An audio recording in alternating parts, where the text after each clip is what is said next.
I was thinking about this the other day. I was thinking about this in that Sammy Guevara match the other day. I was thinking, like, did he choose Sammy Guevara or did Sammy Guevara choose him? I feel like there's probably some mutual stuff going on. He's like, I like these guys, and probably most of the people in that company were like, yeah, I'd love to work with Jericho. So because Sammy Guevara was wearing the dumb panda hat until Chris Jericho came along, and now suddenly he doesn't wear the dumb panda hat anymore. I like to think. Somewhere in the world, Chris Jericho is like, "Hey kid, he's like, you gotta lose the hat. Hey kid, you gotta lose the hat." Yeah. Makes you look like that's a good point. Like a nerd. I pretty much forgot about that thing. Yeah, we all forgot about the panda hat. Oh, that's a good of intro as any for us to just come right back after this big week. Mid conversation. I always like those intros. You know. It's a fade in intro on just Chris Jericho on a simple wrestling question. Yeah. Who chose Sammy Guevara to be a member of the Inner Circle? Because that Inner Circle that promo they did last night was great. Folks, welcome back to the show. We got a glitch here. We took a week off. Our schedules didn't line up last week at all there. Mike, of course, you're listening to the Shoot Brothers podcast. Had a brief audio glitch. I'm sorry. Brief audio. We're good. That's all good, Mike. It was the Facebook end, though. It wasn't the recording end. So. Oh, that's fine. But yes, I heard you say something along the lines of, we are the Shoot Brothers. That is us. We are the Shoot Brothers. The Shoot Brothers podcast, the only wrestling podcast online, which is hosted by myself, Cameron Osborne, my co-host, Mike the Shoot Shepherd. Kaboom. Man, what a week. You know what, folks? Our schedules didn't line up last week at all. We couldn't do any shows. It was great. There was Halloween. Yes. Some of the listeners, if we had a video portion of the show, this is where we would show Cameron's great Halloween costume, because he was none other than Orange Cassidy. You know what, man? I'm thinking, I didn't post that photo anywhere because I'm thinking I'm going to save it. I'm going to save it for next year, really work on this Orange Cassidy costume. Yeah. Oh, I'd say when AEW comes to town, you go to the show like that. I could be like that little kid. Yeah, maybe at the end of the night, Cody will bring you in the ring. Maybe Cody will bring me in the ring. He's like, come here, little boy. And I'm like, oh my God, Cody. But more importantly than Halloween, there was a pay-per-view going on too. Yeah, so the big Saudi Arabia crown jewel. We all know what was going on. They weren't trying to hide it as much this time. They weren't. I guess the controversy wasn't quite as fresh as last time with the whole. So now, did you watch this? Because I'll be honest, this took me like 5 days to skip through to the matches I wanted to see. It took me a long time to get to care about this. Yeah, I definitely didn't watch it live. I kind of watched it in chunks, but I avoided spoilers as well. So, but I didn't go. Yeah, some things are definitely more worth watching than others. So. Yeah, we'll start off with the first match that I watched, and I'm glad I didn't have to wait long for this because, Mike, as you know, I skipped the pre-shows. It's just who I am, because we started off the night with that Brock Lesnar, Cain Velasquez match. Kicking right off the show with Brock. Bit of a that's surprise. what happened at Mania. That's what happened at Mania last year too. Yeah. Remember, Brock just comes out. He's like, "Fuck it, I want to go home, so let's do this." Yeah. But I think you and I both speculated this could have been the main event, so we were wrong on that. I thought this would be the main event. Yeah, but so right off the bat, Rey Mysterio's out here, the Godfather, or I don't know what I don't know what you call it. I think it's like Velasquez is the Godfather. I guess it's just Buddy. Yeah, he's just your friend, Buddy Guerrero. I mean, Buddy Mysterio. He's just your pal, who's Godfather to your kid. And so Velasquez, he's got his wrestling gear, just MMA shorts and super oiled up, but didn't help because they tried to treat this match like just an MMA fight. They're standing on their feet, they're trying to exchange blows. Velasquez gets control. He looks like he's going to mount Lesnar, and then boom! Lesnar just locks him in that Kimura lock. And Kane taps out at like 2.5 minutes. So very surprising. Not even 2.5 minutes, folks. Mike, I see the time. The official time is 2 minutes and 10 seconds. Wow, I was being generous there. Yeah. So, and what's a UFC round? 3 minutes? 5 minutes? I think 5 it's minutes for a championship for a title for a main event. And this was a title fight, so we couldn't even make it half a round. Yeah, for a main event, it's 5 rounds of 5 minutes. Yeah, so definitely event is 3 minutes. Definitely shocking. Even if Brock was gonna win, I didn't see it being this quick, so that was a bit of a shock. But I didn't hate it. It was just Yeah, surprising. Definitely not the last we'll see of Kane. He's not going to come here to lose in 2 minutes and then be done. I feel like they tried to script an MMA match or like an MMA fight or something, right? And this was what it was. And that's what it was, right? I guess. And they're trying to sell that to us. But why put Brock over in 2 minutes? Yeah. So I mean, I've heard that Velasquez's knee's still fucked up and he's got to get surgery on that. Okay. So I guess they want to like introduce him to the world. Now he's going to go away for 9 months, and then he's going to come back and actually be able to wrestle, and then maybe we'll see the Hurricane Ranas and some other shit. And they may have rushed him in. Yeah, which I guess would happen. With right? a Brock Lesnar match, it's now Brock Lesnar's become. You can never. It's always unexpected. You never know what the fuck's going to happen. That's true. I like. I mean, a lot of the times. Sometimes it's shit, and we're like. There was a period there a couple years back. Remember when it was just kind of like he was bouncing back and forth between Samoa Joe and then Braun, and then Braun like and 500-day Joe. reign. Yeah, it was. He had a series where it's just like, okay, Brock's gonna win. Brock's gonna win. And that first, I think it was that first match against. Who was it? I think AJ Styles. That first Survivor Series match that he really popped off, and we're like, oh, Brock can have this. Started good being match a good wrestler. We're like, okay, more than suplexes, and and then Daniel Bryan came, and then Finn, and then Seth, and Daniel Bryan. Then he lost at Mania, and then won again at SummerSlam, or vice versa. Money in the Bank, whatever it was. I don't know. Yeah, then he won Money in the Bank. Yeah, Brock Lesnar. We only got that. We got like 2 weeks of the Boom Brock party. If nothing else, If nothing else, Brock Lesnar has been incredibly unpredictable. He's done a lot this year. Yeah. So sure, why not? All right. And so that was one of the 3.5 matches I watched. Yeah. So after the match, he's not letting go of the Kimura. So Ray comes in, beats the shit out of him with a chair. I think I saw a couple headshots in there, a couple chair shots. Anyways, match you probably didn't watch. I'll just get to the end of it because it is for the best in the world, the best tag team in the world. Who won? So it came down to the OC versus the Viking Raiders, and the OC hit the Magic Killer out of nowhere and get the win. There you go. So Gallows and Henderson, way to go. They have won. I don't know if you saw. They actually made a new cup. It's actually much nicer than that plastic shit. It had a stand and a medal. Nicer than the one plaque. Nicer than the one that Shane had. Yeah, it has a plaque, so you can actually engrave the names on it. So the OC. That means they're gonna make this a thing, and there's gonna be a lot of names engraved. Yeah, we have another 12 years of this shit. All right, on to the next spectacle match, I guess, which was Braun Strowman taking on Tyson Fury. And you probably know better than I do. Is his real boxing ring intro that the same song? It's your thing. Do what you wanna do. He'll come into something. He'll come into something different, depending on his mood. Also. Okay. Yeah. Well, he comes rising up through the floor. There's lots of pyro on, and he's wearing the traditional Saudi Arabian gear. I don't know what it's called, so I'll just say it was Halloween. He was dressed up, but.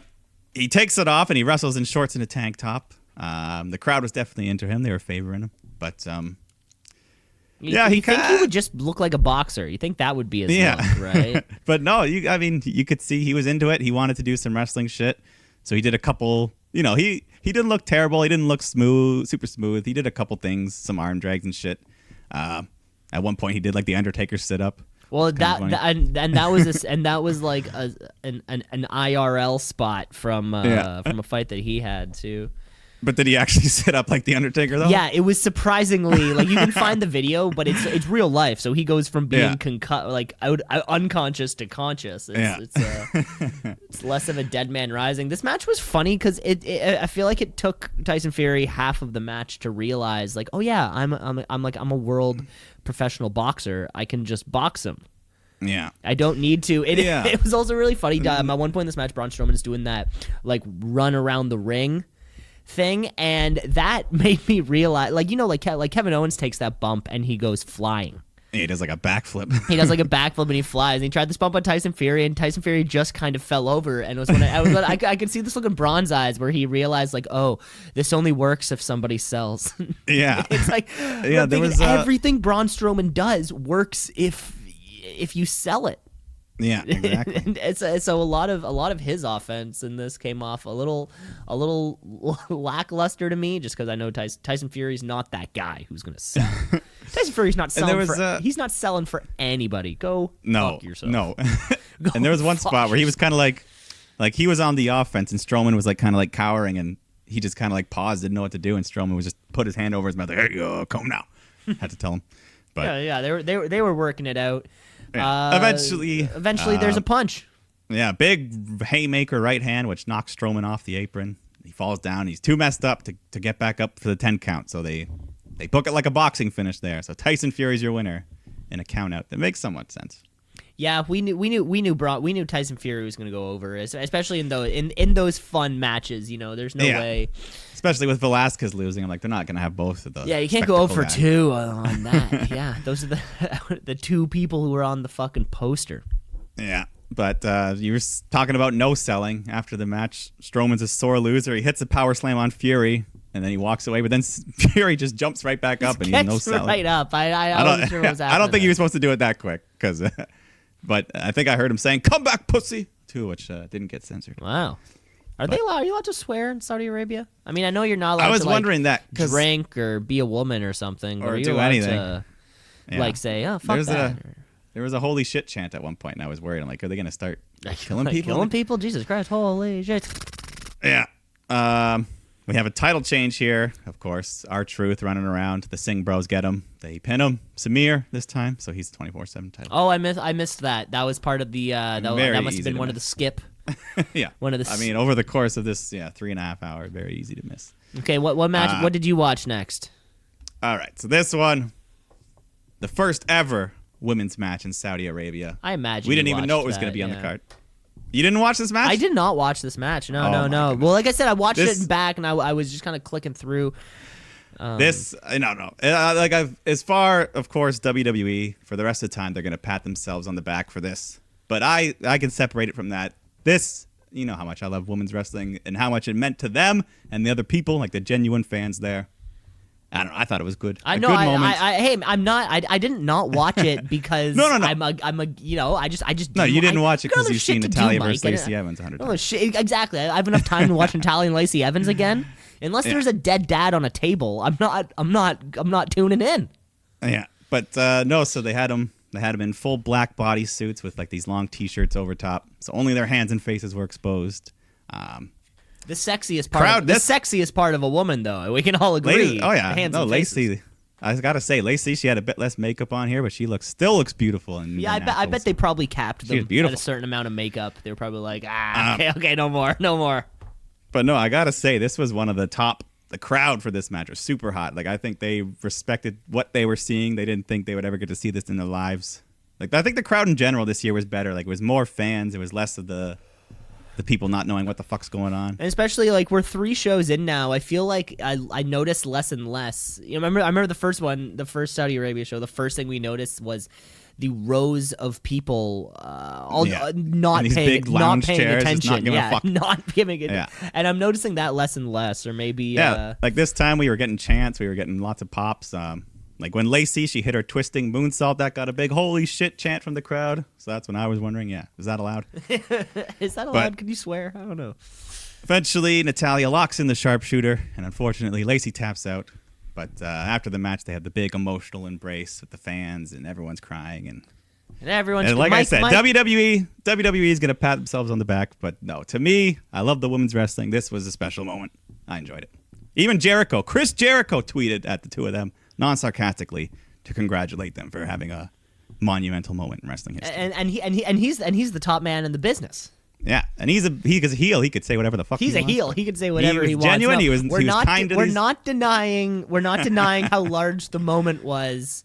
Yeah. Mike, I hope to live in a world where women can wrestle in any country. Yes. No, that's the world day, that I hope to live in. That may sound controversial, I know. No, this should not have to be a big deal in future years. This should just become a normal thing. But I'm glad Lacey Evans got to be there for part of history. And Natalya's nice too. So. Yeah. I wonder. I also wonder why those two. Probably just because they've been working together a lot lately. They're, I don't know, safe. I don't know. It is because you are right. This is a huge moment, but it isn't Becky, Charlotte, who normally get the spotlight in moments like this, right? Whether it be Evolution or a big pay-per-view or something like that.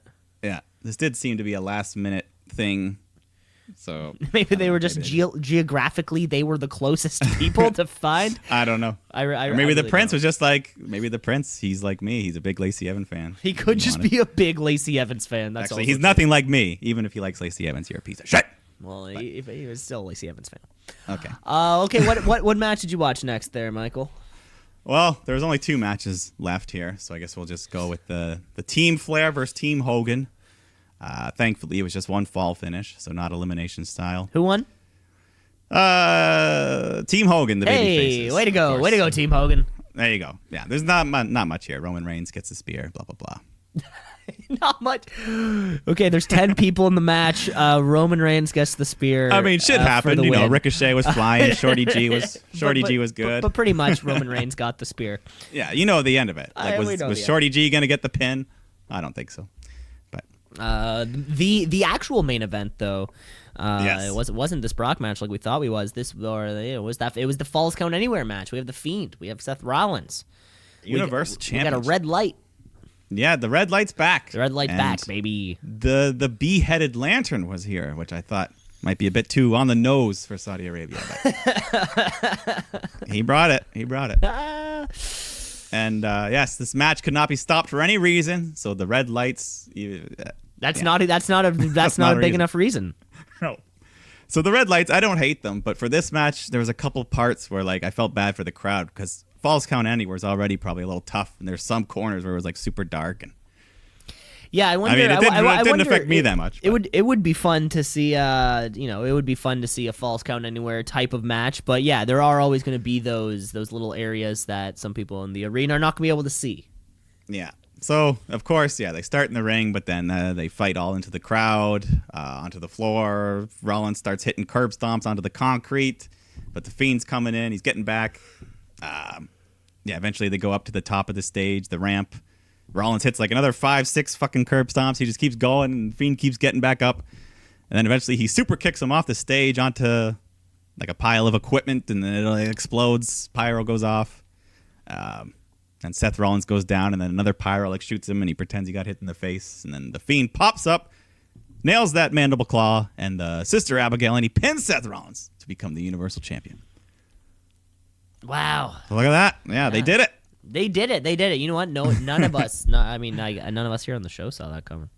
No, so it was, but it was good finish. The match wasn't bad. They should have just done this at Hell in a Cell and not pissed everyone off there. But yeah, should have done it at Hell in a Cell, and Seth Rollins, man. I mean, like this fall from grace. Yeah, of his is unlike anything we've heard of. We've heard of. Like even like traditionally, like some overseas markets are more forgiving to the typical baby faces, but this crowd was all into the Fiend here. They didn't care about Seth Rollins. They wanted him to lose. They were booing those 7-8 curd stomps again. Of course. No, the Fiend is the coolest thing. The Fiend, I guess so. Universal Champion on SmackDown. Do we know how this is working? Yeah. Is the wild card rule back on?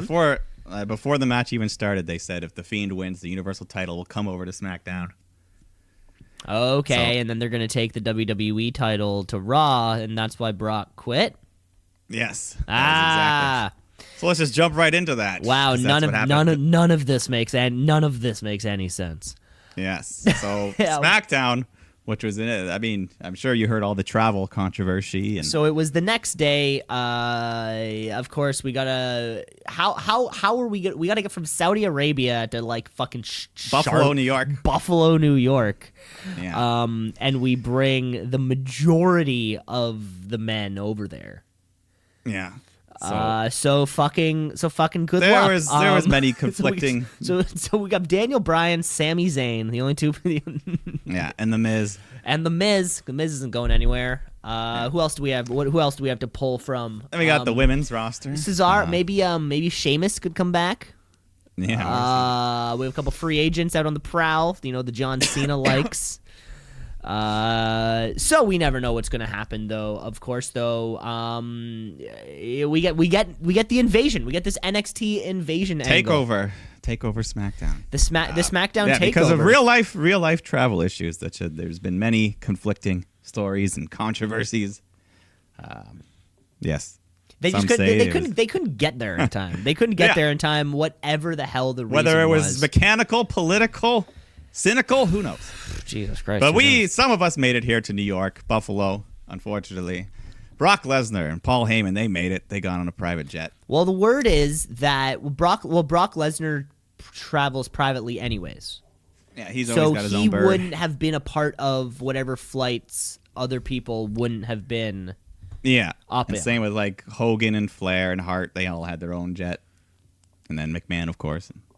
But so they made it. Heyman and Lesnar were here. Heyman cuts a promo saying Lesnar's really pissed off tonight, and he talks about how he beat Velasquez, but now he wants Mysterio. But Vince says no, they're on different brands. We can't do that anymore. But this is Brock Lesnar we're talking about. He does whatever he wants. So he quits SmackDown, and he's going to show up on Raw to see Rey Mysterio. Because that's allowed. I don't know. Yeah, that's allowed. Well, yeah, it's Brock Lesnar. He doesn't play to the beat of the drum. I feel like if you're moving that Universal title over, though, you're going to have to make it not red. Well, for now, I think it suits the Fiend to look red. Oh, yeah, that's a Looks good point. kinda- Yeah, that's cool. But That's cool. There's only been like 2 guys that I thought the Universal title looked good on. Kevin A couple others Owens. are distant. Yeah, and then the Fiend, I guess. Yeah. Brock Lesnar looked okay with it. But No. something like How would I know? I never saw him with it. That's true. Yeah, so Lesnar quits. But anyways, okay, yeah, Lesnar quits. Nothing new there. Nothing new there. We get this the invasion angle though, Mike. We were fortunate enough to see a lot of fun action going on that night. Specifically, Adam Cole, Bebe, Daniel Bryan. Yes. How was that for you? For the NXT Championship. For the NXT Championship, like Well, that's a dream match. That's a dream match right there, and you're just getting it. and you're just getting it you're getting it because there was a fucking travel delay. Like that's This was the best SmackDown all year with everything involved. This might have been the best SmackDown since probably AJ Styles was on the show, or since Daniel Bryan and Kofi Kingston were going at it. Yeah, like we had like Bayley and Nikki had their match, and then Shayna Baszler comes out with the goons and beats them all up after. We had Bianca Belair backstage tossing Carmella and Dana Brooke around. We had that Panama Sunrise. Woo! Yeah, on the main roster. Fucking television, man. Like you that hear was the people, man. Adam Cole was over. The crowd was doing the Bebe, the boom. They were doing everything. They know who Adam Cole is. I think they know who Adam Cole is. I mean, even the ones who didn't, they're like, "Oh shit, this is a big deal." This guy is clearly the best thing going right now. Yeah. And it's but I always wonder though when they do say this, there's this difference between NXT and SmackDown and Raw, but I mean, I know we're conscious adults, so we consume kind of all of it, right? But who are these people who don't know what the fuck NXT is? Like, if they are watching Raw weekly, well, I mean, there are supposed to be 1 million less viewers, right? but you think they would know at least who the fuck these people are, unless they the probably have huge awareness. discrepancy is like the parents and their children. I'm sure there's like a 15-20% that wouldn't know. Or they just be like, "Who's that?" And they're like, "He's from NXT." Like, how do you not know who Adam Cole is? At this point, if you've made it so far that you're like in the arena, now they do. Now they definitely do. You're in the arena with a ticket to SmackDown Live, and you don't know who Adam Cole is. That's just so weird to me. He's the best thing you guys got, and you don't know who the. Anyways, I'm getting too passionate That's all right. about We had Adam some Cole more thing. I gotta guys. We calm had down. Oh my god, I'm flustered over here. had- Jesus Christ, I'm sorry. We had Tommaso Ciampa show up on Miz TV. Him and Miz had a match. Ciampa won. Very special episode of Miz TV, as far as I'm concerned. Yeah, that was great. Fire and Desire took on Rhea Ripley and Tegan Nox. So the NXT woman just dominated that match. So NXT went over everything tonight. They just kept going over. Oh, it's kept going over. And then, Vince is stuck in Saudi, and I'm pretty sure that Triple H just kind of walked into Gorilla and just took fucking control of the show. Even the way they set up the match, it was great. Backstage, Daniel Bryan's there, and he just walks up to Triple H and HBK, and he's like, "What's going on?" And he wants a fight, and then Triple H's like, "Nah, not me." Then they look at Shawn. He takes off his sweater. He's like, "Ooh, it's cold in here, not me." And then Adam Cole walks up, and they're like, "Oh shit." I love Brian. anytime we see Trips and Shawn Michaels. They're always decked out in that NXT gear. hat and sweater. It's like so maybe that's the fourth outfit of Triple H. Like there's NXT Triple H who's I wonder, or is he Paul Levesque when he's in NXT? Yeah, so that's what he's Paul Levesque. He's pretty much just wearing a hat and a shirt that says NXT. It's no different from jeans and a leather jacket, Triple H, except for no jacket and just the shirt just says yeah, that's perfect. This is perfect. I'm glad he has so many characters. Yeah, and that main event, that was just fantastic wrestling match. Just yes, yeah. there was one fucking, I remember one little scary looking spot when Brian hit like a spider German suplex off the top rope, and Cole looked like he landed badly on his head, but he was okay. He got back up. Eventually, he fucking hits that super kick, Panama Sunrise into the last shot. Fucking crazy combo to beat Brian clean. Amazing match. I wonder if those two have any hidden gems of matches somewhere, something in like a Ring of Honor or. Yeah, I don't know. If their careers would have crossed, because there's a chance that this is the first time that those two have ever been in a ring together. Yeah. Because I guarantee that was not the SmackDown main event like that morning. I guarantee that was not it. And these two somehow proved to us why they're the best in the game. Yeah, they pulled out this fucking fantastic match. Fantastic match. Yeah, at the end, all the NXT invaders come out to celebrate. Triple H gets on the mic and he says, "You want to pick a fight with us? Raw, SmackDown, NXT, Survivor Series." So they're just setting it up because all three brands involved this year. Three brands, everything's a triple threat. Let's go, let's go. No DQs anywhere. One thing, that means that no match on this card could have a DQ. Right? Well, there are some other matches. Oh, that's god damn it! They have to throw one way for there to be a DQ in there somewhere. They can't just let us have a 1-2-3 finish. Yeah. God. I guess, we got to talk about last week's Dynamite because the finals of the tournament happened. We haven't officially addressed that yet, I think. Oh, okay. We also, Mike. Shit, we haven't talked since then either. We missed it was the Halloween edition of Dynamite. That's what it was. That's what it was. We were elsewhere. We were elsewhere on Halloween. I had a busy weekend. You had a busy. I had a busy time. But yeah, of course, main event SCU Lucha Bros. Just a fucking fun match. One hell of a match again. Yeah, the Lucha Bros were on a hot streak of 5 wins in a row, but tonight was not their night. A bit of an upset, I thought. SCU, they Kazarian, they were going for their package pile driver foot stomp combo, but then they reverse it and get the roll up pin. So SCU, your first ever AEW tag champs. Hey, good match, good tournament. Good match, great tournament, and some, it was. Now all the titles are in play, so everything's, although I'm sure eventually we'll get a mid card title, but we're good for now. We got these 3. We'll figure it out now, and I'm sure they're gonna figure something else too, right? There's got to be something else that somebody could win. But everyone's got to prove themselves first. Yeah, and it was also Rick and Morty night, so they had a couple. They had like the turnbuckles, and that was great. Yeah. No, Trent and the best friends came out dressed up as Rick and Morty. Yeah, and I think they even had the commentary for the entrance of the best friends, and like Rick and Morty, like saying something about him. Can't remember. Oh, hi, Rick. Yeah, and then there was a contract signing. That was the only other big thing. The Cody and Jericho, and they did it at the top of the ramp, not in the ring, so that was different from WWE. That was different, yeah. Maybe a better focal point for the crowd or something. Why not change it up? Why not change it up? Why not? The only other thing I could think of from last week, NXT, we had the first ever women's tag title match on NXT.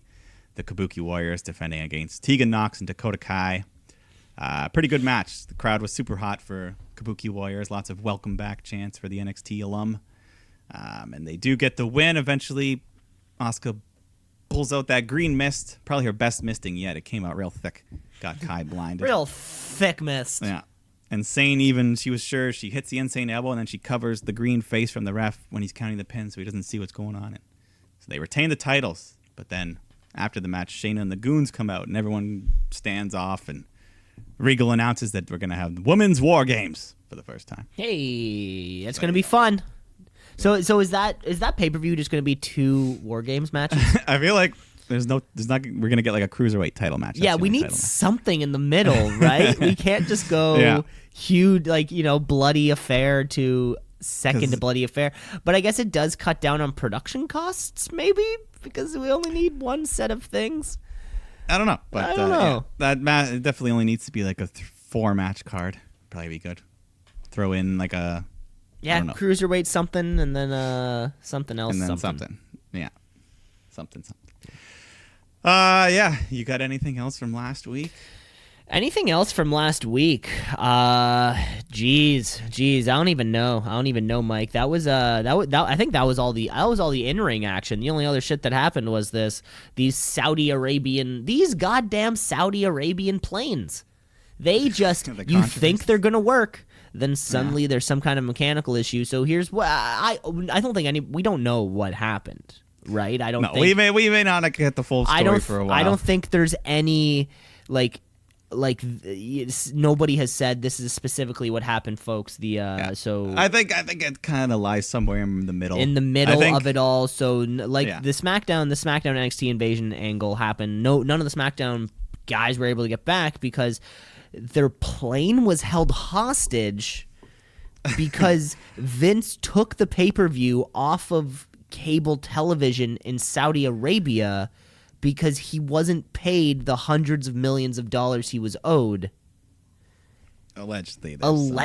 So there's a couple different. So some people said that the feed was cut. Some people said it was never cut. It was delayed. And there's a couple different things going around. Some people are saying it was delayed 30 minutes.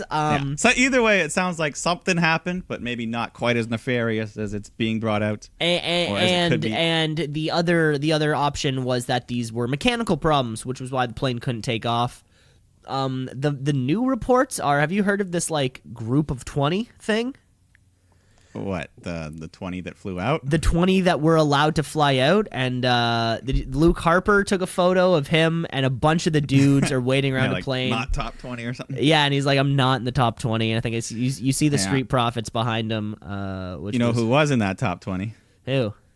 Lacey Evans. Well, yeah, I'm pretty sure they got the women out immediately, right? Yeah, those two would have been. In case then the tape, I saw her toe slip. Those two would have been, so what the fuck happened there? A lot of people are saying, a lot of people took to Twitter and said very, very cryptic things about, a lot of these people don't sound like they want to ever go back. Yeah, Buddy Murphy was never again. Yeah. A couple other people. Carl Anderson said wife. The same thing. Yeah. So, there was definitely something happened enough that they kind of spooked a couple people. We're like, okay, this is a little weird.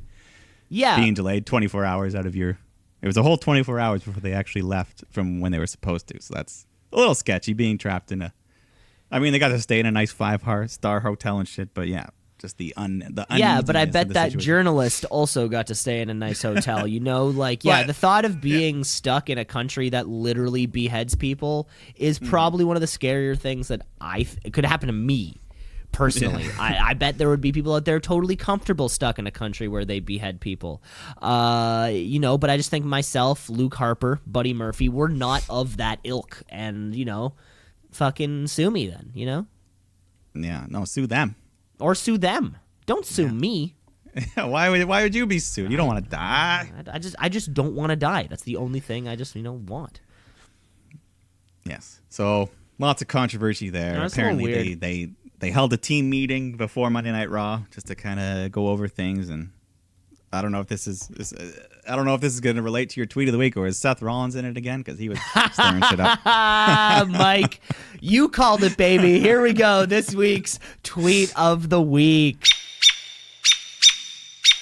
It's the tweet of the week. It's the tweet of the week. Oh my God! Why is Seth Rollins is such a fucking dork. He's a bitch. Becky just needs to be like, what is he doing right now? Okay, so of course Uncle Dave is out doing his own thing, right? His job, which is something he's been doing for fucking decades, which is reporting the news within the wrestling community, saying, we're reporting all of his own things, saying of Saudi Arabia business, saying that whatever happened, all this shit with the money, and then of course at one point Seth Rollins attempts to he's the locker room leader now. Fuck that. Yeah. And he attempted to give a quote rah speech to a Monday Night Raw speech. A Monday Night Raw speech to the other superstars on the plane, saying like, "Hey, keep your head up. Don't tell anybody what happened." Essentially. So this so with that being said, this week's tweet of the week goes to 5-time tweet of the week champion Seth Rollins, who tweets out to @Dave Meltzer, "You're at best a purveyor of misinformation and or at worst an outright vindictive liar. I hope it's the former. #rah." Yeah, I feel like he took a couple minutes to think that one out, and it was still. But like, what does that? Oh my god, I know it just pisses me off. I mean, it pisses me off so much. So Rollins being a little bitch. He's like, I didn't say anything, and then to be fair, I think yesterday or so, Dave retracted the story and said he was wrong. That Rollins did not speak. It turns out AJ Styles was one of the people that spoke, or something. Now I did hear that AJ Styles said something. No, he said something on a private game stream that he was doing. He was asked like an AMA what happened, and he was like, "Oh yeah, the pilot came back. And told us we're having some mechanical problems." I was like, "Oh, don't fucking believe that." I really don't believe that. But yeah, you know what? If Uncle Dave's giving it to you, just fucking shut up. I think that's kind of the way that he did retract though. So at the end, I don't know. At the end, though, but like, I mean, Seth Rollins still looks like a bitch. Seth Rollins has to know what he's doing by now, right? Like, I don't like. It's not if like you already are becoming the most hated babyface in the company, and ever. You're making it worse. You're making it worse. At this point, people would definitely cheer Roman Reigns over you. I think. Oh, I think I would. I'm getting to that point. Yeah. Just a one-on-one match. I have no problem with Roman Reigns. I would welcome the sight of Roman Reigns. So there you go, Seth. Once again, 5-time champ, the most ever time champ. Yeah, he can't stay off that thing. Just can't stay off. And there it is, folks. That was our tweet of the week, Mike. That was our whole fucking recap. The Saudi show probably went on for way longer than we would have thought it would, but there was it, and that was a great transition into starting the show. Yes, we missed a week, so we owed you our super show. That was our super show down. Yeah, shoot. And there you have it. So that was our tweet of the week. So it's the tweet of the week. So we're back to our wrestling. We're back to our wrestling. We're back to our wrestling life now. We're a few days away, but let's just jump straight into this week's Monday Night Raw. Let's get raw.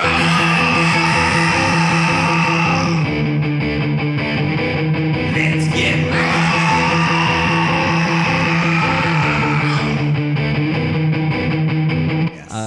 live from fucking somewhere. It's always live from somewhere, but it's November 4th. Brock Lesnar's coming here because remember he quit SmackDown, so now he's here. Yeah, with us. Right at the very beginning, we see the 3 dark vehicles pulling up together, and that whole. And so King asks, "Is that the president?" But then Triple H gets out and walks over there. So we're so we know the NXT boys are here. No, that's got to be what it is. Good tease to start the show, so it keeps people tuned in. They very might though, but the NXT does not kick off the show. We actually kick off the show with Brock Lesnar and Mr. Penguin Man, of course. Yes. There comes to be this point in Paul Heyman promos that I've now figured out that I can skip the first half of it. Yeah. Oh, the first half is just this whole. Yeah. It's just his using just kind of synonyms and a lot of them. Over and over again until eventually we get down. We get to the point. We get to the point of it, which is, hey, Rey Mysterio, what's up? Yeah, and he goes, hey, remember when Nikki Cross and Alexa Bliss were traded to SmackDown for future consideration? Well, Brock Lesnar has a no-cut contract because he has a Jew for an advocate. That got a good laugh from the crowd. And yeah, he just says WWE can't fire Brock Lesnar because they have such a big investment in him. So his contract has been assigned to Monday Night Raw. But don't be fooled because guys like Roman Reigns can't just do this. They don't have the same leverage. So he's entitled to do whatever he wants because he's better than all those bitches in the back. And I guess. Yeah, so what you're saying is those are Heyman's words, not mine. So what you're saying is the wild card rule is back. Is that what you're saying? No, Brock quit SmackDown and started a new job on Monday Night Raw. Okay, perfect. Just want to make sure I understand. People are allowed to quit. They're not hostages. Oh, this isn't okay. Saudi Arabia. It was just in here. Saudi Arabia where they hostages. So anyways, Brock wants to know where Ray is, and if someone doesn't give him up, he's going to tear the place apart. So we go to commercial. We cut back. They're backstage. Lesnar's just grabbing random people, yelling at them, tossing them around. Then we go to some in-ring action. The Kabuki Warriors taking on Charlotte and Natalya. The most awkward part of this match, did you see the non-tag that was just like 30 seconds of... No, you probably didn't see it. No, I didn't. No, what are you talking about? So, like, Charlotte is going for the tag on Natalya. Right. And she's, like, 6 inches away. So she's, like, right there. But then they both just, like, pause because they're too early and to wait for someone to come stop it. But it was, like, 30 seconds of within an inch of being able to tag, and they just don't. Oh, really? Shit. Okay, no, you know what? I did not notice this. I'll have to check that out. For two veterans, they should have been able to get through that. Love me a nice botch. Yeah. Anyways, eventually, Asuka goes for the Asuka lock, but Natty counters, and she locks in the sharpshooter and makes Asuka tap out. So this was a non-title match, but it seems like Natty and Charlotte, maybe they're, they can't have Charlotte not win a belt for too long. You can't have Charlotte beltless for more than 90 days. That is the rule. I didn't make it up. I just follow it. Yeah, that's not a bad. I mean, as long as these titles stay on TV every week, I'm fine with it. But doesn't Natalya know by now that she should stay as far away from Charlotte as she can?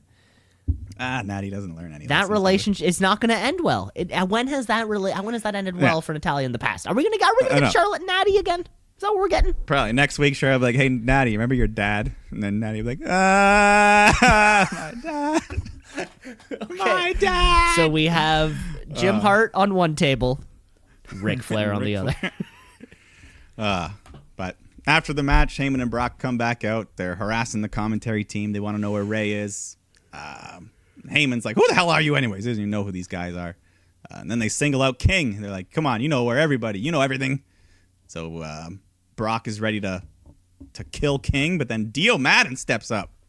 And he steps up. He was like a foot taller than. He's a big man. I didn't notice that until he stood. Brock. They said, King. Well, no one's gonna resuscitate you like last time when you died on the air. Yeah. Which was that was a throwback. That was a scary Raw moment. Those years scary ago. Raw throwback. But yeah, Dio Madden stands up. He's a big guy, but Brock Lesnar just beats him up, hits the F5 through the table. But then Little Ray comes running out and nails Brock with some sort of pipe or bat. I don't know. But he just starts bashing him in the leg with this thing, and he lays him out, hits him a bunch of times before picking up the title and smashing Brock in the face with it. So he walks out standing tall. And then after the break, they cut like a quick promo backstage, and he says he challenges him to a WWE title match at Survivor Series. And they officially announced that match. So we'll get it. So no triple threat, no Adam Cole versus Brock versus The Fiend. Which is probably for the best. That would have been weird. That would have been weird. Way to go, Dio Madden, though, taking a bump.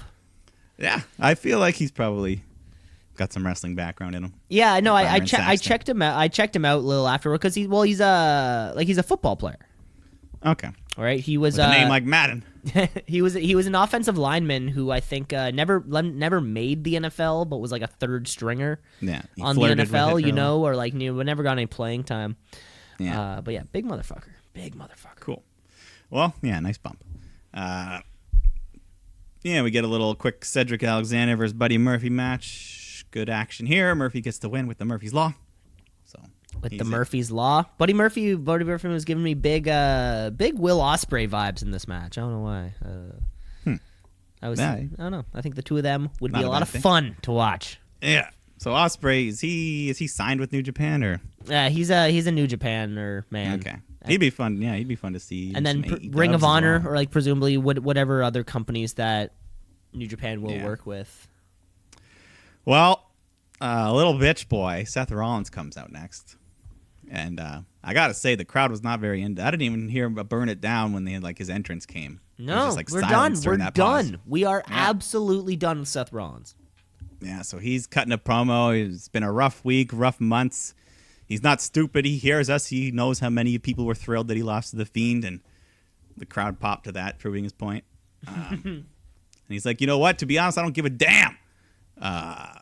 He's pissed off that after he worked so hard to get rid of Lesnar, he's back here on top of the mountain with the title again and all that shit. But he doesn't have the energy for it this time. So what's next? And then Triple H comes out and we get a big NXT chant, and Triple H is just like, hey, you don't know what's next, but when our paths cross, good things happen. You became the champion, you were part of the Shield, and blah, blah, blah. So he talks about what happened on Friday with the invasion. NXT's on fire, but clearly he didn't come alone tonight. So what's Seth Rollins going to do next? And then the Undisputed Era come out and they surround the ring, and Triple H is kind of, are you with us or against us? But before he can make any sort of decision, the OC come out and they, the Undisputed Era bail, but it was all a decoy because then a bunch of other guys come out, like Dominic, Damian Priest. Then we get a big brawl, so. And then the big brawl, it's nice to see the OC back in the country, defending Raw's honor. Champions. Best tag team in the world, according to the trophy. But I really hope they don't, say it all the time. No. Hopefully they'll go sour real quick if they're always saying it was a lot. I don't think it was because that plastic one was really. This one was a big heavy thing. They can't bring that thing around every time. So then backstage, Rollins approaches Triple H and says, "You want me on NXT? I'm coming there as a top guy. So give me Adam Cole. Give me a title match tonight." So Triple H accepts the challenge. So another hot main event booked for Adam Cole. Another Adam Cole match, which is fantastic. Main roster, good shit. a couple main events in a row. Back to back. I'm worried. I'm worried though, Mike. He's already injured. Is that what you're worried about? No, it's not what I'm worried about. See, I think part of the beauty of that SmackDown Live was that Vince McMahon was not there. I'm just worried. I'm just worried if Vince is in the building. XFL's around the corner. XFL's around the corner. I wish them nothing but success. Of course. Not for the sake of the football, but for the sake of the wrestling. And for the sake of the football, It'd be interesting. I'll watch a game or two if it's as long as people are making money. That's all I care about. Let's move on to some the matchup. We have a match coming up next. We have some mixed tag action, actually. Yes. Andrade and Zelina Vega taking on Sin Cara and Carolina. So it's written Carolina, but it's pronounced Catalina. Yeah, they were saying 7 different things on that Catalina, show. yeah. So his but anyways, we had these 4 a couple weeks ago or something like that, and now so they introduced this Catalina character. She's just a woman masked, I guess our only masked woman wrestler in the company. So, she's another lucha style. Zelina was hitting some cool tornado DDTs. It was nice to actually see Vega wrestle. It's been a long time since we saw that. Yeah. So her and Catalina got some good solo time in the ring, and then Sin Cara takes out Andrade. But then Zelina hits a basement Hurricane Rana on Catalina to get the 3 count for her and Andrade. So fun little match. Yeah, why not? Why not? That's all. That's literally all I got to say. That's literally all I have to say. Because there's more important storylines going on right now. Big follow up. Oh yeah, one thing we didn't mention from last week was the big divorce court with Jerry the King Lawler. That was main event. We didn't. No, we talked about that. Maybe I don't know. I think maybe. Oh fuck, I don't know. No, we didn't. Oh my god, I cared so little about that. Yeah, well, that's the thing. Yeah, it was as bad as it was supposed to be. It was Lana's just like, oh, Rusev's a sex addict and all this shit. Okay, so nothing. That's gonna get him over. Great. Okay, so Rusev's now in a match with Drew. Yeah, he says, he's like, I'm done with this drama. Blah blah blah. So I don't know. Drew McIntyre. They bring out Drew McIntyre. Drew versus Rusev. Big power man match here, but eventually Lashley just runs up and nails Rusev with the crutch to cause a DQ. So they all. God damn it! A DQ? Are you serious? Fuck. So I Lashley hope that's starts, the only one. I don't want to see another DQ. maybe. Fuck. But Lashley beats on Rusev. Rusev fights back. He goes to pick up the crutch, and then Orton comes sliding in, hits an RKO out of nowhere. And every time he does it, King just goes, "What? What? What?" I love it. Listen next time. Yeah. No, I What, really, what? I've since this episodes of Raw these days, I really listen at a low volume. Yeah. He Yeah. almost had another heart attack. He might soon. But so then Ricochet comes out to save Rusev. He clears the ring. That's why we don't and have then- women on the show anymore, because Well, for this reason here, too, because Ricochet hits a baseball slide on Lashley, who falls backwards, knocking over Lana. So she's hurt. Or she sounds like she's hurt. she sells it. Hopefully she's not pregnant. Oh, good thing. Well, she might. I don't know. Backstage, Charlie has a little sit-down interview with Becky Lynch talking about Survivor Series and how it's going to be Becky taking on Bayley, taking on Shayna in a triple threat. Normally, Becky's the one who's out for Retribution, but this year she's the one with the target on her back. She's the main event. And then in the middle of the interview, Shayna just comes in, sits down, and kicks Charlie out. And they go face-to-face. They do their thing, and they stare each other down. Becky's not intimidated. But that'll be fun. That'll be a fun match. Yeah, she's not, and I think backstage interviews somehow work more than in ring interviews. Somehow, I'm not sure. I'm not sure why. They feel more like natural and believable. Like they're speaking to each other instead of to I don't know. And and Bailey's not here. Bailey was nowhere to be seen, of course. Well, she smacked him. It's not allowed. Yeah. I guess not allowed. Only Brock Lesnar's allowed. He quit. Oh, he quit. Oh my God. Yeah, he's allowed to. It's in his contract. Let's move over some tag action. Let's move over some Best team tag action. team in the Best world. tag team in the world, featuring the United States champion, the OC, taking on new Raw members, Street Profits, and the newly pushed someone, Humberto Carrillo. You know what? There's is he our 2019 or like? I feel like every year we get two people who get a weird push, and he's the current iteration of this. Yeah. He's our current weird push guy. Yeah, like last year we got Ali for a little bit and things like that. Yeah. We we kind of got Cedric Alexander for a little bit. You kind of win a couple matches, win a battle royal to determine a number one contender, and never win it. But he wins a little bit, but then he doesn't win the big one. Yeah, he's always there doing it. Yeah, so eventually it comes down to AJ and Humberto in the ring, and Styles hits a power bomb, and then he pins him with his feet on the ropes for the illegal extra leverage and picks up the win. So Humberto, he continues to be on TV every week, but yeah, he's winning some, losing some. Yeah, it is weird. It is weird, booking someone as this underdog babyface, but then never winning to get the momentum necessary, to be a babyface. So who knows? Yeah, but obviously someone sees something in him. Like, he's a good wrestler, but yeah, he's I don't know. We'll see. See what they do with him. Yeah, hopefully. But let's see. We'll see. See what they do with these next guys. The East Hampton Polo Boys. Where were we? Where was Raw this week?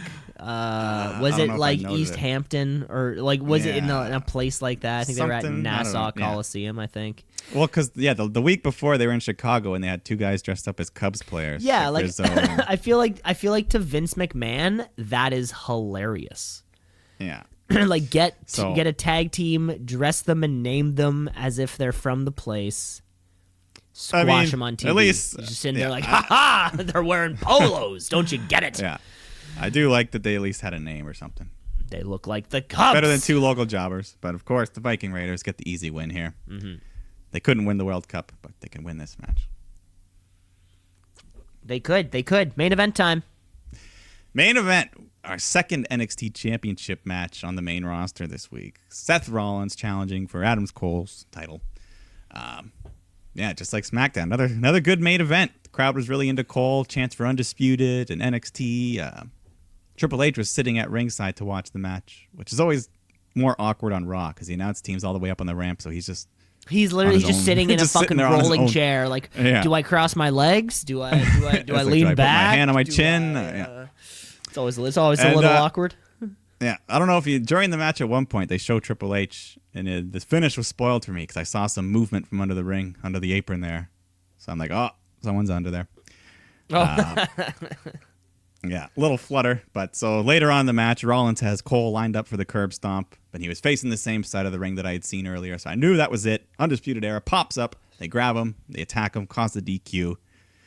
So everyone's beating down on Seth until the Raw roster coming out to make the save. But then more members of NXT come out. Riddle's there. Ciampa's there. Some other guys we didn't know. Or that Dominic we didn't see Dijakovic. Yeah, he and Keith Lee. He is there. Keith Lee gets the closing shot. He has a big over-the-top tope and hero onto the whole crowd on the floor. So. You can't miss Keith Lee.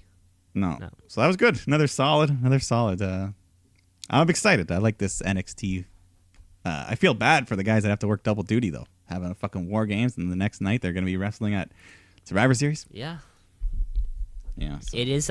It does provide like actual stakes to it. I mean, of course. Last Survivor Series was the man promo. We were supposed to get it, and then we. That was the one we were supposed to get. So last Survivor Series had that to it, like that SmackDown invasion, which was huge, And right? They lost all 6 matches or something. And they got squashed. They jobbed out to Raw for some reason. But yeah, having this other brand, it is a matter of pride because this is NXT is not taken as seriously. They don't do as good of numbers. They they probably don't get paid the same as some of the other superstars do. So they're like, hey, but we're fucking better than you. Yeah. And a lot of them are probably right. Yeah, there's a good chunk, that's for sure. If you kind of went down the right, and I think there's a lot of skill on this NXT roster in both the men and women's side, possibly more than either Raw or SmackDown could individually offer. Yes, you could certainly make a case. So they're just saying like, hey, fuck, this is fucking us. But we did get some great stuff towards this. There's stuff towards it. And when is this War Game? Is this like next weekend or is this week? It's like 2 weeks. Okay, like we still have a little bit of time to go. Yeah. Okay. So I think like the 24th, 25th, whatever that week is, something like that. Okay, so we we still have some time. We got 2 weeks. Okay. This weekend we got Full Gear though, which we'll get to at the end of the show. Yeah. Well, we'd still do have pay for you got to. But that was Monday Night Raw this week. Yes. That was a lot of fun. Yes, a good show. Yes, a good showing. That was a lot of fun. I think it's about time we take a little break. Take a little breaky. We're gonna take a little break. Come back with some trivia. Come back with some AEW and a little bit of New Japan. Let's shoot, yeah, let's shoot, yeah, let's shoot, brother, yeah, let's shoot, yeah, let's shoot, yeah, let's shoot, brother, yeah. And we back, folks. We're back here on the show. The one and only. The one and only show. And of course, we took that big week off, which means there's so much just boiling. It's overflowing. We're just overflowing with trivia right now. Trivia. Woo. Trivia. Woo. Not really, Mike. I have two trivia questions for you. Yeah, so I got 3, so we'll do the Big Mac. The old BM. Yes, Let's the go. BM. The BAM. The classic. But yes, I've brought back some wrestling riddles for you this week. Woo! You know the game. I give you something, and it's, I give you some words, and you got to figure out which wrestler thing I'm trying to describe. Wow. I got to figure out which wrestler thing you're trying to describe. You Folks, know what we know how the we game played is this before. played. Let's Yes. play it. Let's play it. Here we go. Starting off, we have Writers of Hurt. The authors of pain. Yeah, that one. The was writers of a little simple. hurt. Starting simple there. Starting simple there. All right. Mike, I'm also gonna repeat. I also got a little repeat theme here because we're doing birthdays again today. B-days, because you had a B-day. I had a B-day. It was my 28th. Mike, thank you for you reached out. I appreciate Yes, we did not. I think on my birthday we actually had a shoot. It was We the did not do actual that this day year. of. Yeah. I think we found out But, who you yes. share a birthday with. Unfortunately, I share a birthday with Alexander Wolf, Yeah, so that's pretty cool. could be. Yeah, Imperium. He's in a stable. That's pretty cool. But Mike, today we're talking about birthdays on today. So this is November 7th. Okay. Okay. Yes. And I'm just gonna say these birthdays are alive or dead. Okay, so the wrestler could be dead. They could be. This would have been their birthday. Yeah. Mike, though, first one here. I'm gonna give you I'm gonna give you 4 clues on this one, and I believe that should suffice for you to get who it is. So number 1, I am a founding member of PWG. I was involved in a famous mixed tag team. I appeared in an episode of Glow, and I was re-erected at a pay-per-view 2 years ago. That would be Joey Ryan. I don't know if he has a nickname. Ryan. Dickman Ryan. Joey Big Dick Ryan. Congratulations. He's 40 today. He's over the hill. 40. He's wow, 40. He's quite down. He's great shape for his age. He's 40. So there you have it.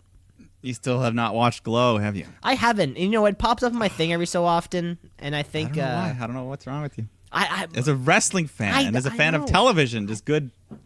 I don't know. I know. Mike, when am I supposed? I'm already too busy watching Raw. I'm watching AW. You throw Dark. it in. You sneak it in. It's only 20-minute episodes. Anyways. You're only 20-minute episodes. 20. Glow. Feel the glow. Yes. So, question 2. Who is this? I'm quivering with anticipation right now, Michael. Minnesota plus Oakland. Minnesota plus Oakland. Now, is the word plus? No, that's just you add these 2 things together. Okay. Minnesota, Oakland, state, city. Wow, this one's tough. Okay, Minnesota, wild something. Wild Oakland. What is Oakland has teams? Wild Warrior. No. I feel like I'm not on the right path, but I won't be able to get off it. You are, I think, on the right path. I think I'm on the right path. Okay, so Minnesota, Oakland, Wild Raiders. Oh, the Viking Raiders. I knew it. Yes, of course. The Minnesota Vikings, the Oakland Raiders. Yes, there you go. The Viking Raiders. But the Viking Raiders. Oh, the former War Raiders, and former Viking experience. But we agreed on this compromise. We all agreed on Viking Raiders. Yeah. I don't know. I wasn't involved. Well, we were. The backlash to the Viking experience was immediate and strong. Right. Among the social community. We were part of that. We were a part of it. So there you go. All right. What do you got? More birthdays. Great. Yeah, more birthdays. I have one more for you here. Okay, so here we go. I never won a WWE title. Any title or the world title? I never won a single title. Okay. With the preface WWE on it. Yes. Okay. However, I did main event a WrestleMania. I was the 4th member of Undertaker's WrestleMania streak. And I was a part of the 2016 class action lawsuit against the WWE, claiming that they were aware of my various neurological injuries and they routinely failed to care for them. Yeah. Who am I? So he never won a title. He lost to the Undertaker at WrestleMania. He main evented a Mania, you said? I main evented a WrestleMania. Wow.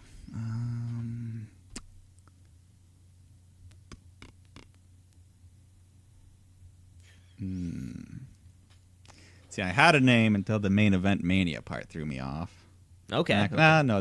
You said he was part of the lawsuit against WWE as well? He was also part of the lawsuit. So it's got to be someone that's you don't see much because they're in bad books. Well,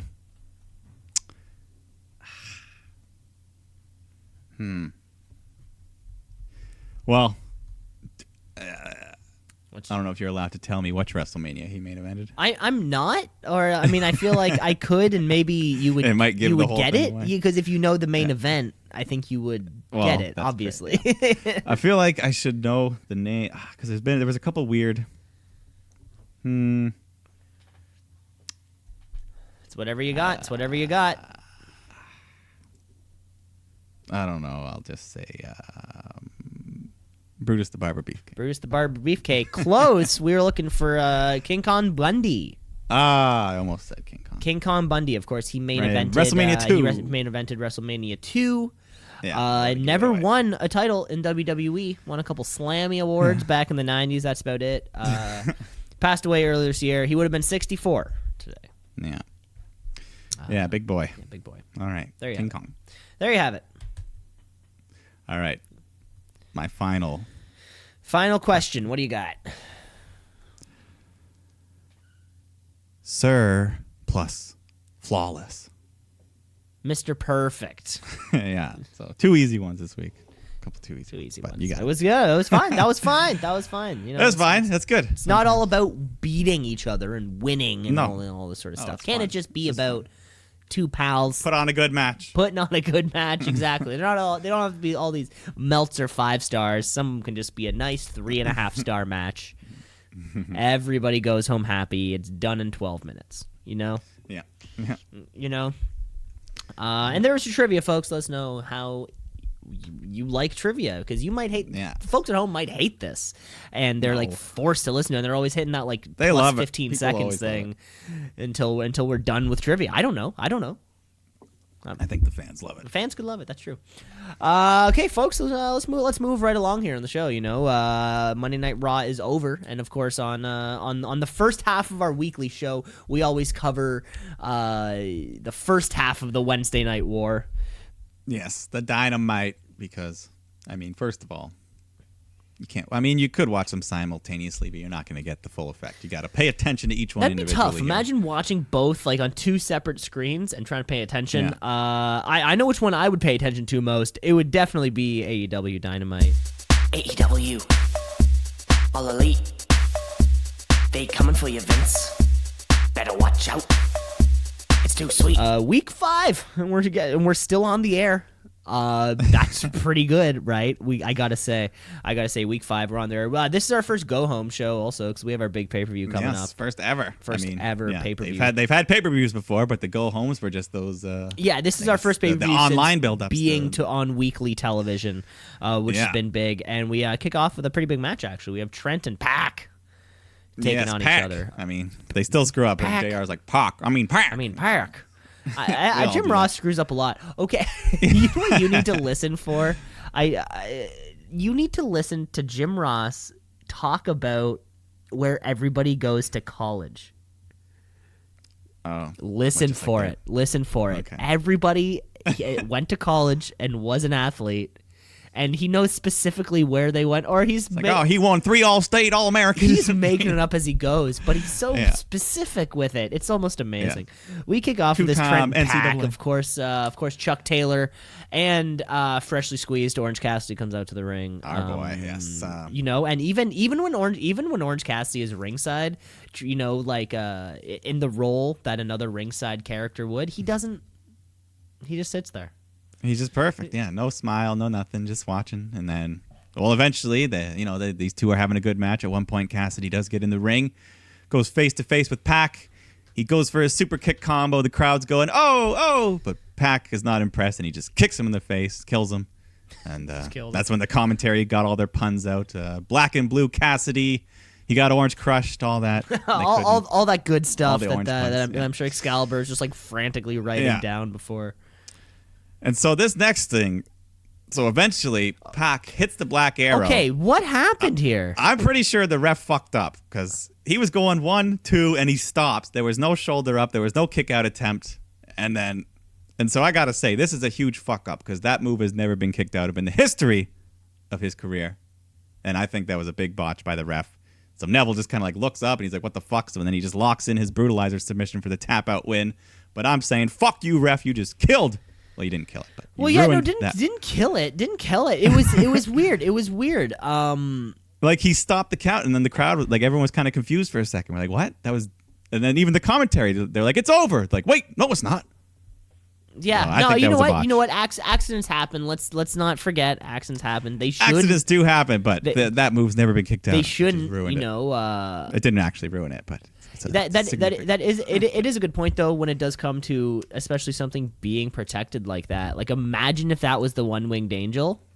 Yeah, and then the ref just fucks up like that, You know, or the Judas effect or something. That changes the game. But you know what? There is I know. I'll cut him a break, but it and was isn't there? just You a know, notable. there's that whole communication between everybody. You know, that's also supposed to happen within the ring, and maybe there was a miscue. Who knows? It felt Yeah, weird. Either way, I felt I'm weird, sure it and was a. I I'm also sure he feels wondered bad for a about it. second. I didn't rewind it to look if maybe he got his I shoulder watched up. it back another time or two, and there was definitely a fuck up on the ref. Okay, I mean, And because the commentary team, like it took them like 2 seconds. They were like, "Oh, it's done." And, oh like, no, "Wait a never minute." mind. We're back. And it wasn't just like a sell job. So. Yeah. But anyways, had to address that, but still, the match was still fine. Other than that one moment, good match. Yeah. Well, yeah. Just fine. Just fine. Then we get Cody, the American Nightmare, comes out. He was supposed to make a big announcement a few weeks ago when the Inner Circle kept interrupting him with their blowhorns. Their from antics, the their wacky antics, throwing popcorn and shit like that. So Cody, he proceeds to just cut the promo of his The lifetime. promo of the year. Yes, Michael. I think I would agree with that.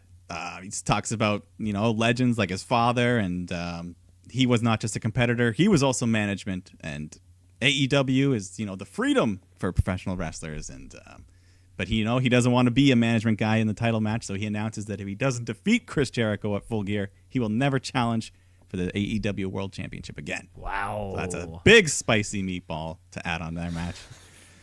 And then he goes to talk on about the childhood and how Jericho, he was the son of a famous hockey player, so they shared the same silver spoon, you stupid dick!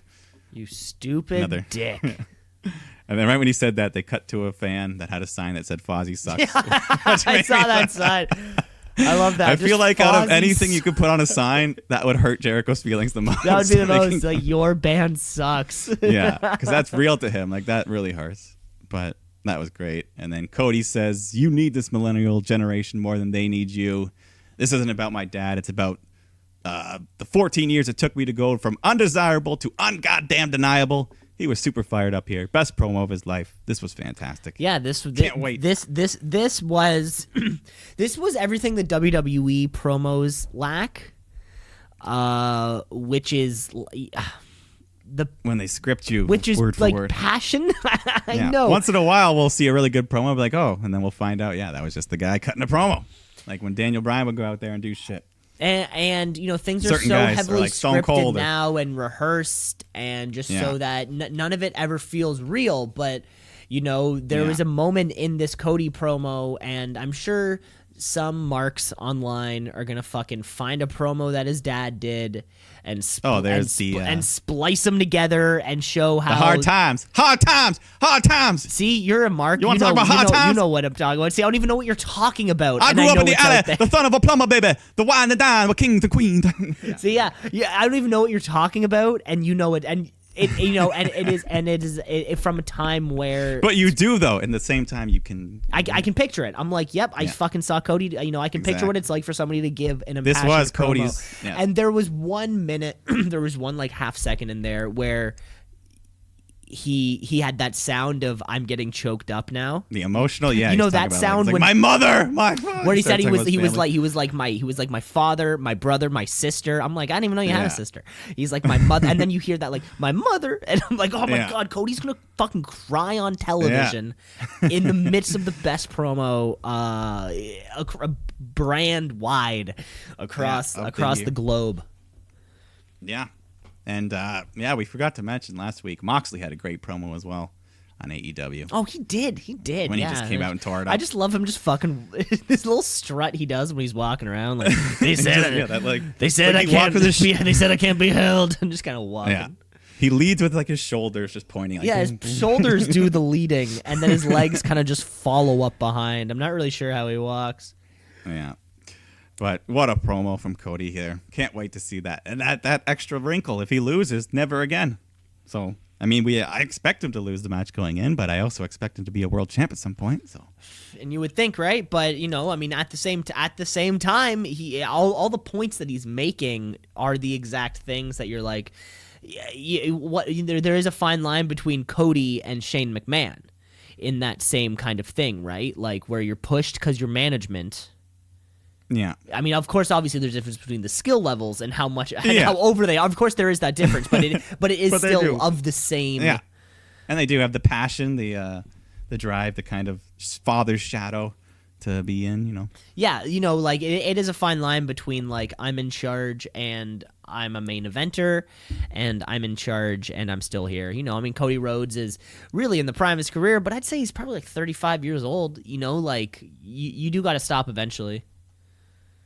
Yeah, but right now, he's doing the best work of his life, and he was such a super over baby face. Yeah, everyone wants to see him win that title. Imagine, that would be the pop of the year.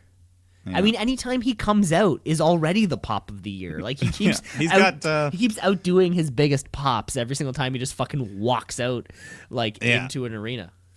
I like so far AEW doesn't have as many memorable theme songs, but Cody's is one of the ones that I really like. Cody's is good, Jericho's is good. Yeah, who's writing music over there at AEW? Maybe they're looking for some theme. Theme the women makers. Especially have very generic tunes, but they'll get it together. But yeah, Cody, the American Nightmare. That's gonna be great. American Nightmare. But we got a bronze medal match here between the Dark Order and the Private Party, where the winner will be added to the tag team title match taking place at Full Gear. So it'll be SCU and Lucha Brothers. A week after, where we got to defend. Yeah. So good little back and forth match here. The Creepers, they're doing their nonsense. Creepers, that's what they keep getting called, right? I've got it memorized now. So yeah. But fortunately for us, the Private Party, they hit the gin and juice, get the win. So we'll see you at Full Gear. Because the Dark Order, they can wrestle, but they're still not. They're not as over. They're not over yet, and I wonder why. Because they were pushed and presented to us as if they should be over, but just don't have it. I do like the what's the guy? Well, Evil Uno has the mask. I don't even fucking remember his name. Yeah, Evil Uno has the mask. Not Cameron Grimes. Stu Grayson. Stu Grayson. Yeah, I like him. I do like what they're doing. Yeah, he's not bad. Like they're fine. It's just kind of the gimmick is just kind of like, well, we don't know. We don't know what it is. You say you're dark, but you're not really that intimidating or creepy. You just look like the creepers are just goofy. Yeah, the little putties from Power Rangers. You guys look kind of goofy. Yeah. Yeah. But yeah, that's turning this championship match into a three-way. Triple threat. Yeah. Yes, so that'll be fun. And then, we get an amazing video package up next for Chris Jericho and his Inner Circle. I don't know if I've ever called video package of the year, but this has to be video package of the year, right? Like this was shot like an inside documentary type thing. Like they're doing sit-down interviews with the guys. Like Sammy Guevara is complimenting. He's like, man, he's 48. He's the youngest AEW champion in history. And every time they kept going back to Jake Hager or Jack Hager, whatever we call him, it's like he never says anything. He's just standing there silently. Yeah. And I thought that was really funny. The first time they did it, I was like, ha, he didn't say anything. They come back to him again, knowing he's not going to say anything. And they kept cutting to like Jericho just sitting in the bath drinking some bubbly and lots of bubbly reference. They had Jericho's mother's old church friend there, and she's like, if I know Christopher, he's gonna beat the shit out of Cody at Full Gear. So, just an amazing segment. It was great, and so much of Chris Jericho into this segment. It is so great to see people have the free reign to do something fun and do something different. This was a video package we would have never seen in WWE. This video package does not exist in a Vince McMahon world. Well, I don't know. We gave a lot of props to Firefly Funhouse this year. We did. Do we think that was his idea? I know this is a different style. No, anyways. Yes, great shit. Hopefully we see more stuff like that because that was just so fun. So fun. Everyone got over. How does Chris Jericho get people over in a fucking video package? Yeah. Like Sammy Guevara just looks like his favorite little buddy. He's like kissing him on the head and shit. Chris Jericho's so good at professional wrestling that he can get you over in a video package where you say nothing. Yeah. He got Jake Hager over. So he got his mother's church friend over. That church friend got a bigger pop than Seth Rollins did. Your top, when top. she said fucking- shit. Your top That's true. baby face. Yeah, like that's a problem. That is a problem. All right, let's go on to some women's tag action. Women's tag action. The champ Riho's Jamie- back, of course. Yeah, Riho's teaming with Shanna. I think it's pronounced. I think She's, that's what they said. That's their second. Yeah, Shanna and Riho taking on Jamie Hayter and Emi Sakura. Yeah, this was an all right match. Shanna was the one who stood out for me here. Eventually, Sakura and Riho have a great sequence. They're going back and forth, rolling pinfall attempts, reversals, until Sakura gets Riho in a cradle and gets the 3 count. So she has pinned the champion. It's a little surprising, but I guess they want to put some heat on her because she will be challenging Riho for the title at Full Gear. Yeah, you know what, this match was to me kind of like that Dark Order one. It seems like all these matches on AEW, some of them just go a little bit too long. They're all very much like 15-minute time to build kind of matches. Yeah, and yeah, I love the women's wrestling. It's just not quite. They're not at the level yet of some of these the WWE style. Yeah, with a little less time, this would have benefited from not complaining, because we are gonna get this on Saturday. Yeah, that'll be a fun match. I mean, Sakura, it's still kind of weird, the Freddie Mercury gimmick.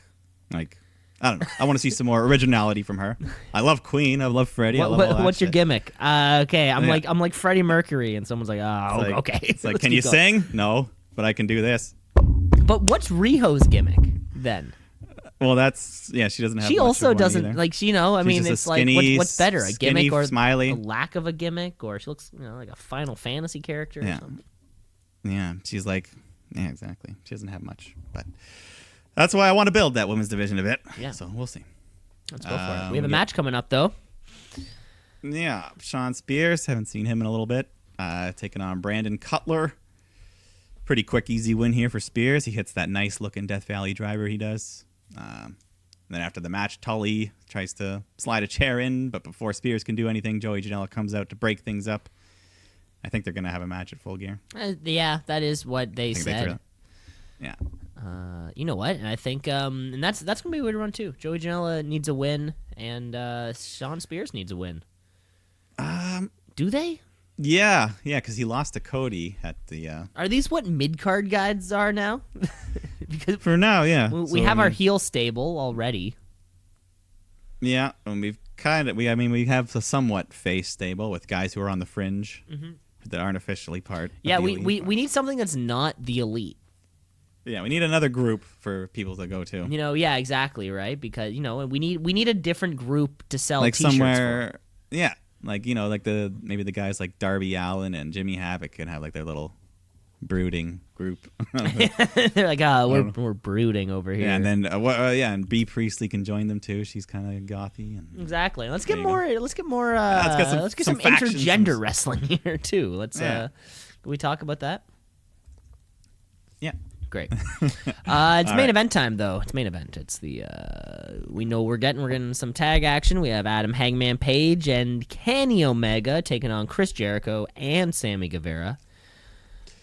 Yeah. So, Sammy and Omega start the match off. They have some good chemistry going, some back and forth shit. Of course, the other guys on the outsides. So Omega hits a tope-aking hero, takes out Hager and Guevara. Page hits a big moonsault off the top to Jericho on the outside, and then he throws him in the ring. But before he can run back in, Pac comes running down, kicks Page in the balls behind the ref's back. So this allows Jericho to hit the Judas effect and gets the pinfall for his team to stay undefeated. And so Pac, is he still acting alone? Was this just to fuck with Page, or do you think he has a small tie to the inner circle? Hopefully not. Inner Circle look pretty strong.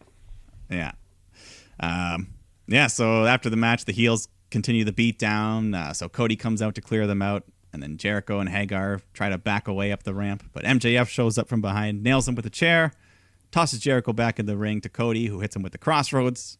And then Moxley comes running out of the crowd. Mox, oh my God. Who else is coming out from that Yeah, backstage? he's got his barbed wire bat with him, so Omega gets his barbed wire broom, and they square off. But then Santana and Ortiz come running down and attack the two Why of does them. what does Santana and Ortiz talk? I don't get that. That one doesn't quite make that much sense Their to me. beef.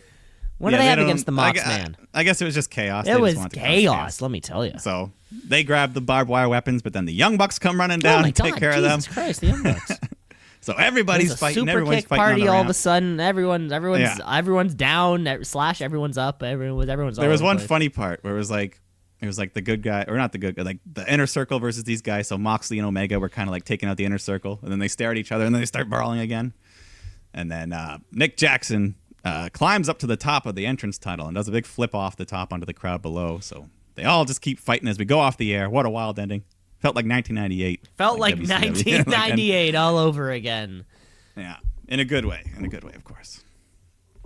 Yeah, so it was a fun. I mean, they pretty much got everyone that has a match on the pay-per-view out there at the end of the show to brawl. You know, because this was a month-long build to a pay-per-view, really, I guess, right? You know, Well, our last pay-per-view was in August, so 2 months. You know, I mean, the television's only been around a month, but yeah. of course, yeah, but I think, you know, whenever this went, and of course, you know, this out-of-control brawl, fans ate it up, we ate it up, and you know, I mean, I think it's gonna be chaos here on Saturday.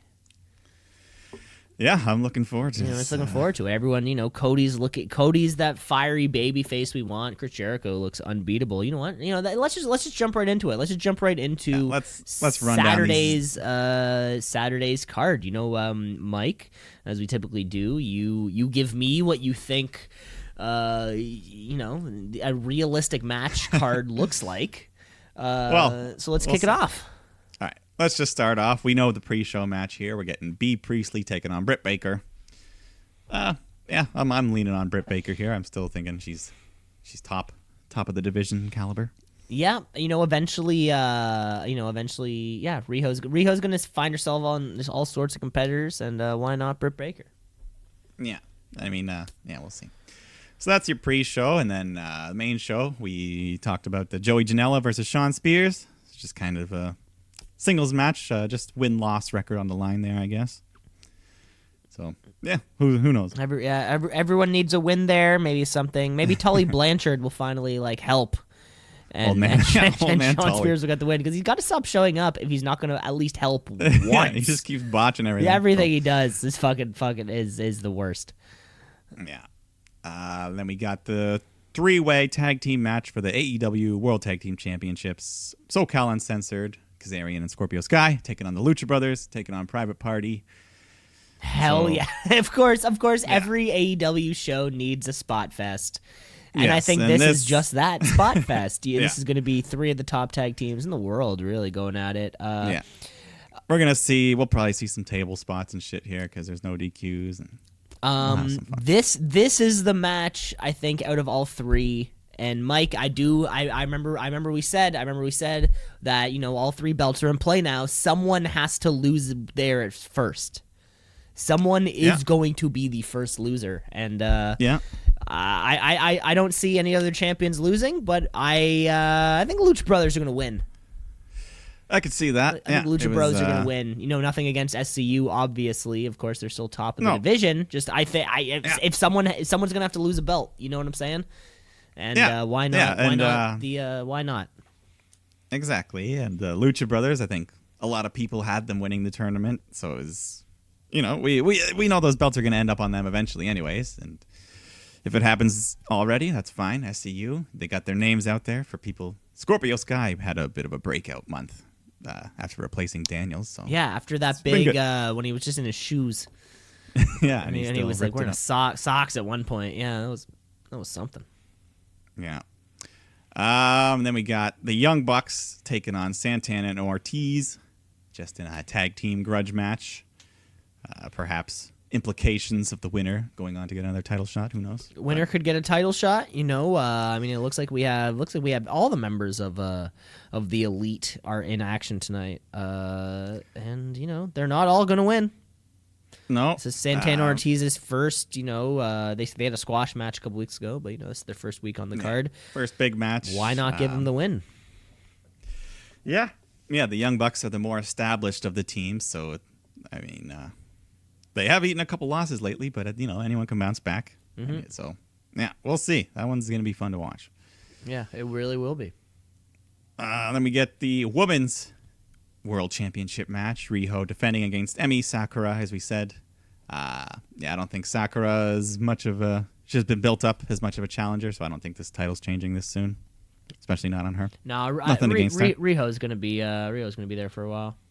Yeah, so agreed on that. And then we got Adam Page taking on Pac. Just another fun singles match. Did they fight a singles match already?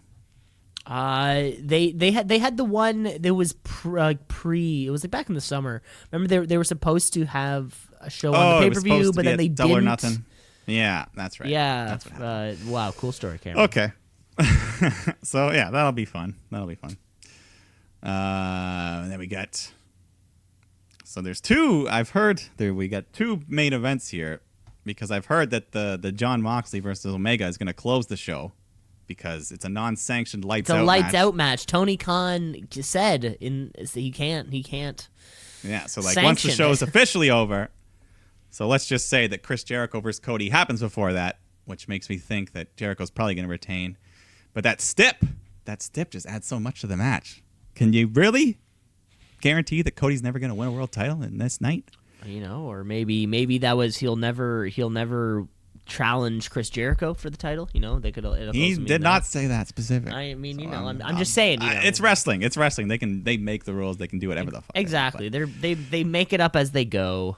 I think this match is going to have so much drama, like in a good way. You're going to be gasping at every near fall. Cody's career is basically on the line. And really, it's one of the best. Chris Jericho, one of the best in the business, and Cody Rhodes, who is also one of the best in the business. Yeah. So that's going to be a great like match. I would love to see Cody win. I would love to see Cody win, but I don't predict it, but I would love to see. No, Chris Jericho's going to be champ for a while now. Yeah. Yeah. But that's going to be fun.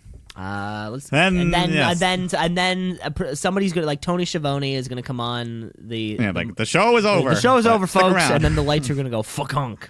That sound that, like, the Fiend? big lights make that when they turn off, and then just once, like, well, the lights are out. There's no light turned on, and then the Mox Man and Kenny Omega are gonna come out and just beat the shit out of each other. They have promised violence the likes we haven't seen in decades in this business. They've got high expectations. I expect some blood, like some blood. Well, I mean, like like a blade job. I expect a lot of blood. I think. Like it may not be Dustin Rhodes level, but he's definitely gonna be some blood. You know what? And John Moxley's been waiting, I think, years for this for a match like this. That he loves to do on this scale, and quite frankly, we never seen Kenny Omega or run an angle like this ever. Really, yeah, like super hard. I want to see Omega bleed. That blonde hair get dyed red because he's the best bout machine. He holds the 7-star rating, and when we've never seen him fight in this way. I have no idea. I have no idea who's going to take this. No, I could not even give you a slightly educated guess or anything. Especially because it's non-sanctioned, so it doesn't even matter. So I guess it doesn't matter who wins. Which is what Ambrose was all. Or not Ambrose. Wow. What? Moxley was all pissed Ambrose, about. easy there. Where's the shoot meter now? Royal Rumble 2021. 2021. He's gonna pop up. But he's still wearing the Moxley jacket. Yeah, he forgot. But yeah, this is gonna be nuts. We're gonna see blood. Maybe I got some fire. A table's gonna be lit on fire, and we're gonna people see a man are gonna thrown catch on fire. Yeah. Another thing, man, those barricades. Oh my god! The fans getting knocked over this week and thrown in the barricade. I want to sit front row and just get. There's no anchor to those things at all. Barricade. Oh my! There was one. I think Trent got thrown into one, and the entire opposite side, the entire other side of it, moved along with it. Yeah, and people got bumped back. Oh my god! Yeah, it's like if you're front row, you can't have your beer on the ground or anything. It's not going to work. So this is going to be full gear. It's going to be a great. Let's give it to the Mox Man. Yeah, this is supposed to be his. He's supposed to be the more practiced in this style this of is match. this is his match. Have you seen some of his old CZW footage? I've seen some of the he's bloodied. Yeah, there was one where they had a fake jigsaw thing. Did you see that? No.